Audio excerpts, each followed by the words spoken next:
खोपोली शहरातील गरजू वृद्ध आणि गंभीर आजारांनी ग्रस्त रुग्णांना उपचारासाठी आणि दैनंदिन हालचालींसाठी घरगुती वैद्यकीय साहित्य उपलब्ध केले असून राष्ट्रवादीचे जिल्हाध्यक्ष सुधाकर खारे यांच्या हस्ते खोपोली पक्ष कार्यालयात लोकार्पण सोहळा संपन्न झाला आहे। अजित पवारांच्या राष्ट्रवादीचे नेते राकेश मिरवणकर आणि त्यांच्या पत्नी ज्योती मिरवणकर यांच्या संकल्पनेतून सुधाकर भाऊ खारे फाउंडेशनच्या माध्यमातून खोपोली शहरातील गरजू वृद्ध आणि गंभीर आजारांनी ग्रस्त रुग्णांना हालचाल करण्यासाठी wheelchair, walker, commode chair, stick आदी साहित्य रुग्णांना वापरण्यासाठी देण्याची अत्यंत लाभदायी सेवा सुरू करण्यात आली आहे। राकेश मिरवणकर आणि त्यांच्या पत्नी ज्योती मिरवणकर यांनी जनसेवेची संकल्पना सुरू केल्याबद्दल सुधाकर खारे यांनी त्यांचे कौतुक केले। होत असलेल्या गरजू पेशंटसाठी जे अपंगत्व असतील, ज्याच्या आजार असतील आणि त्यांना जे काही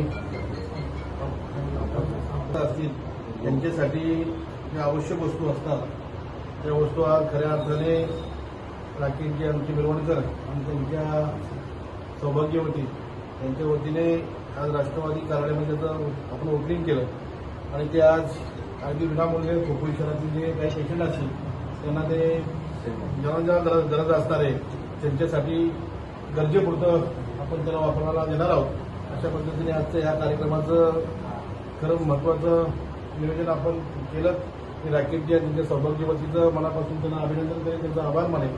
त्याच पद्धतीने इथे उपस्थित असलेले सर्व राष्ट्रवादी काँग्रेस पार्टीचे आमचे सर्व कार्यकर्ते असतील, सर्व नगरसेवक असतील, या सर्व मंडळीच्या साक्षीने हा कार्यक्रम आज त्याचं उद्घाटन झालं असं मी जाहीर करतो।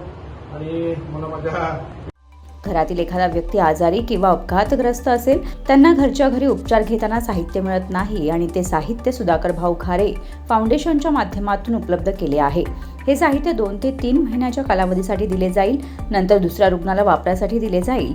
सदर साहित्य अजित पवारांच्या राष्ट्रवादीचे खोपोली कार्यालयात येथून मिळणार असल्याची माहिती राकेश मिरवणकर यांनी दिली आहे।